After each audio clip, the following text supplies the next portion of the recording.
Good morning, beloved. I'm not going to spend a lot of time saying tag, share, and like. I'm not going to spend time waiting for everybody to jump online before we start talking. I think that's kind of a waste of the broadcast. So I'm going to get right to it. And prayerfully and hopefully those that need to hear what they need to hear will do just that. In my prayer time tonight, the Lord began to deal with me on a various number of subjects, and it is my prayer that as I share these nuggets of what I consider wisdom, that it'll help you in your season. We all go through, we all experience something, whether it be lack, whether it be depression, whether it be challenges, whatever the things are that we go through are not the end of who we are, nor are they things that should define us.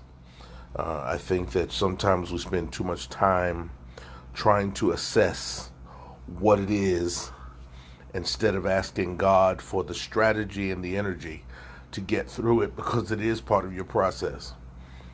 You know, we want things in life, and we have asked God for things. We've asked God to touch our bodies. We've asked God to give us things, give us wives, husbands, cars, money, places to live, and whatnot. And then immediately after our request, we find ourselves in what we call a tailspin of events and circumstances that are somewhat uncomfortable. And we find ourselves then questioning whether God even intended for us to have the things that we ask for, and that we even get to the place where we begin to even question whether we are worthy of the things that God has or that we ask the Lord for. So let me just say this to you, that God heard you clearly when you asked him.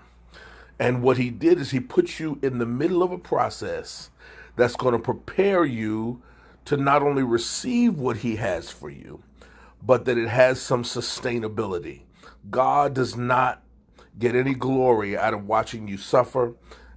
He gets no glory out of watching you in a difficult place, but he gets great glory out of bringing you out of something horrible and into something marvelous. He brought me out of darkness into the marvelous light. That's what he does.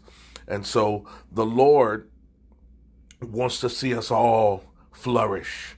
He says, I would above all that you would prosper and be in good health, even as your soul prosper.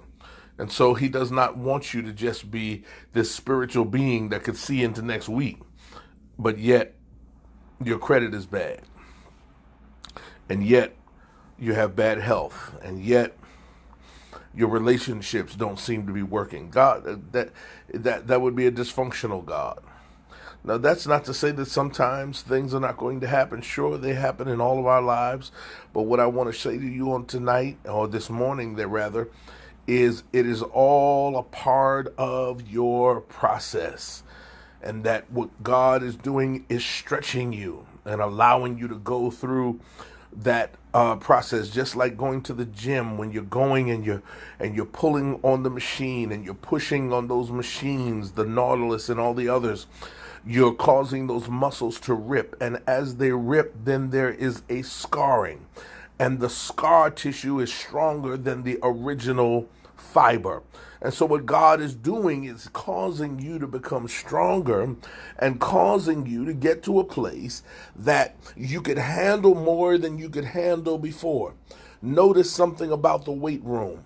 No matter what happens in the weight room, the weights themselves don't change, but your ability to handle what's in the weight room changes if you use them properly.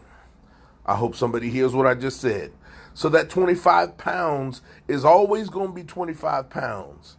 But I'm sure that after a little bit of time and endurance and dealing with it the right way, it will become lighter to you, so that you could handle more. God wants you to be able to handle more. God wants you to be able to endure more. Because if you get that big house, if you get that big car, if you get that more money, those things come with more responsibility, and they come with more challenges attached to them.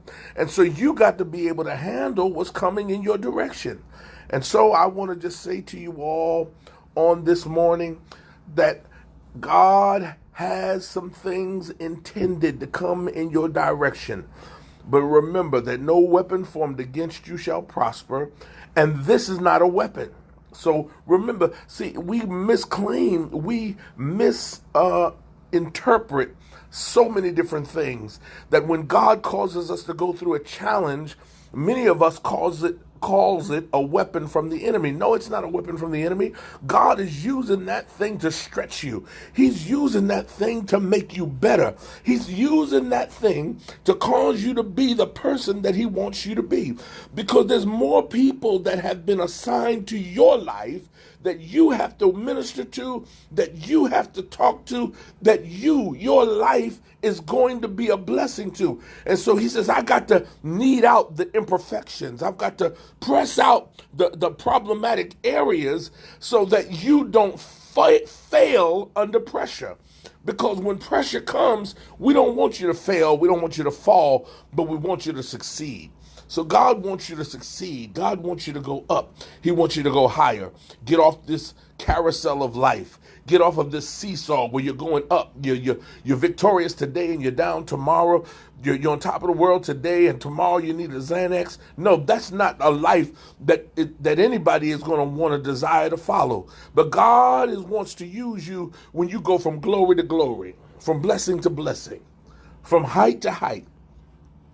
And so now God is going to use these places that you have come through and that you're even dealing with right now to make you better. You are going to be better. I told the church on Sunday that I've got an expectation for you to be better. And so does God. He's got an expectation for you to get better. And so as he has an expectation, you ought to have an expectation of your own. I've got an expectation of my own, that everything is going to be better. And so as I have come across that bridge from 54 to 55, I am now looking at life in a different way. And I am looking at it in such a way that the rest of my days are going to be the best of my days. And that I'm going to live and not just exist until I die. And I want the same for you, beloved, wherever you are. I see you all. God bless you. I just want you to be encouraged that the rest of your days are going to be the best of your days. Don't let that challenge cause you to get frustrated. Don't let it cause you to cuss somebody out. Don't let it cause you to leave the church. Don't let it cause you to leave God. But let the process continue to make you better. All right, saints, I love you in the name of the Lord. And as I say at the end of our noonday prayer call on Tuesdays, Wednesdays, and Fridays, that there's nothing that you are going to face that you and God can't handle, because you and God together are unstoppable. I love you with the love of the Lord, and enjoy the rest of the morning.